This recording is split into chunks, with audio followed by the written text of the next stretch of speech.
Right. And so in the example of Uber, obviously I'm not pleased as an investor with some of the things that happened, but I was very pleased that they hired Eric Holder. I was very pleased that they really took a lot of serious action to try to change the situation. I mean, this is Right. the most severe situation I've ever seen occur in 25 years in technology, where people took incredible action to try to solve problems. Does it forgive the problems? I guess not. And should people be upset about it? I think rightfully so. But I, as an investor and as somebody who's seen this before many times, if Eric Holder went into Google or Facebook and did the kind of diligence, instead of 20 instances, it would be 200. Yeah. Anytime you have a large group of people, whether it's Coachella or a company or anywhere, there are going to be instances that happen. It's how you respond to them. Right. And the culture you set. And I think that's some things that could have been definitely done better. And I feel like our industry is now, I think we're becoming leaders in how to operate in a just and fair way. Right. And it's painful, and there's going to be some trials and tribulations as we get there. But when you compare how open our industry is, say compared to Hollywood or the financial industry, I think we're light speed ahead. So as critical as we are of each other in this industry, as hard as it may seem to read some of the headlines, I feel like we're outpacing almost every other industry in terms of being a just, fair environment for everybody. And I think we all have a part to play in it, and we're working really hard at my company at it and many other companies. So I feel ultimately very positive about what's happening in our industry and in fact the world. Thank you. So on that note, I've actually never had to pay as a female founder or anything for any launch events. I always apply and I've always gotten a free ticket, whereas it hasn't happened for a lot of other people. So, well, the interesting and this thing was even before the conversation started. So this is like from 2 or 3 years ago. Yeah, starting about 5 or 6 years ago, we said, how open can we make our events? And we made the launch festival free for founders. Has anybody been to a launch event? Raise your hand if you have. And keep your hand up if you got your ticket for free. So everybody had their ticket for free. Great. So, and it was about 20% of the audience, I think. We decided if our event, Launch Festival, the tickets were free, and if we didn't charge people to be on stage, and we gave them a free demo table, and we give 250 startups a table, we let 250 startups present on 2 different stages, we would get a great representation. It turned out, actually, we didn't. We had about 10% female in the audience. So we were struggling, how do we get the ratio in the audience up? And it's free tickets, so we kind of felt like, on one hand, there were people inside of our companies like, well, we gave free tickets away. If that's the ratio, that's the ratio.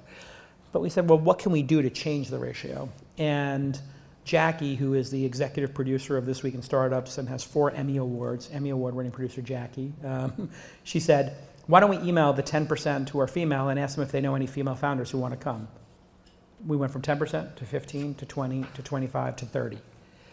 And every time another 100 women would sign up, we'd email them. Do you know any female founders? It turns out the female founders know the other female founders. And we just started increasing the ratio. So there are very practical things we can do in our industry to really change the ratio and make it even more open and fair and just. Amazing. So on that note, what are some of the things that you think, so as an investor, what are some of the things that you're working on to balance that diversity yet merit with democracy, for example? So we have a very specific zone in which we like to invest. We call it the Goldilocks zone. Not too hot, not too cold. Just right, right? We want the porridge just right. And it turns out, if we just go with that group of people, we may not see the numbers and representation we want. And what we're looking for is, you haven't gotten your Series A yet, and you have a product in market with a little bit of traction. Right. How many people have a Series A investment? Raise your hand if you do, nice and high. Nobody in the room. How many people have a product in the market? How many people have actual product in the market? It's about half. How many people are having customers or a product in the market? Raise your hand. And that's the other half, right? So we're interested in the people who have a product in the market and who have a little bit of traction, right? And because we think we can help them get to that Series A. But now for the other half, there are other incubators that they should work with, who work with people who are having their product in the market. We specialize in growth techniques. In order to deploy the growth techniques, you have to have a product we can put the growth techniques against. So what we said was, well, let's create other products and services for those people. The Launch Festival is open to everybody, and anybody can come. That's our product or service, and This Week in Startups, and the launch ticker. These are products and services to draw in people who are not in our investment thesis yet. And then we said, well, we want to get even closer to them. So let's do Founder University, and let's do Angel University, and create a specific event so we can meet more angel investors and even train them to be better angel investors. And let's have this Founder University where we can spend 2 days with people who are right before the Goldilocks zone. Right. So they're kind of like just about to have their product launched in some cases, or maybe they just had their product out for 30 days. And we can tell them, hey, here's when we invest. So one of the important things to know as a founder is when to approach investors. Right. The worst thing you can do is get a list of 200 investors and then do a mail merge. We know it when we get the email. It's a terrible approach. What you need to do is research the investor for an hour or two, watch their interview on This Week in Startups or some other podcast, read their blog, read their social media, start to understand who they are, what they've invested in, and what appeals to them. And then contact them when you're in the right zone. There are people who love design, and so emailing Kevin Rose a beautifully designed mock-up, even if it's not a functional prototype, is a great idea. Right. There are other people who maybe are very much into engagement and who care about metrics. Maybe the folks at Social Capital are very engagement-oriented. So you wouldn't send them a mock-up. You would send them, here are the first 1,000 people who used our products, and here are the cohorts, and in this cohort, we see an engagement level in 7 times a day, people are using it. Right. You have to know your audience. And what I find with a lot of entrepreneurs is they're emailing and saying, hey, Social Capital, Sequoia, Bill Gurley at Benchmark, can we have coffee?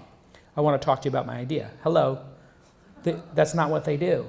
If you want to get coffee and you want to just talk about your ideas, do that with a founder. Do that with another founder. But really what we're all trying to do as investors, and listen, I spent most of my time as an entrepreneur and 5 years as an investor, we're trying to sort out people into buckets. Right. And one of the big buckets is people who talk about doing a startup. And some of them are tourists, and some of them are actually entrepreneurs who are going to build great products.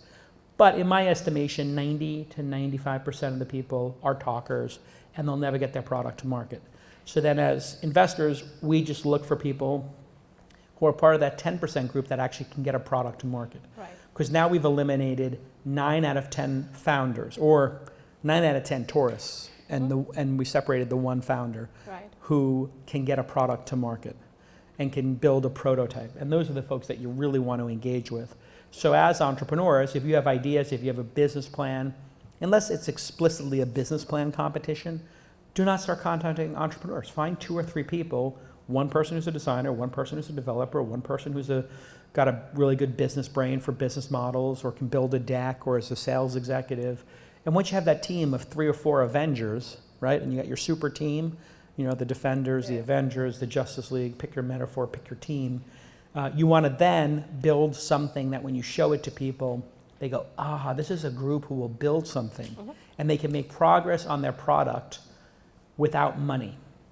The people you really want to invest in my opinion, are people who are able to build product and move the product forward without writing checks. Right.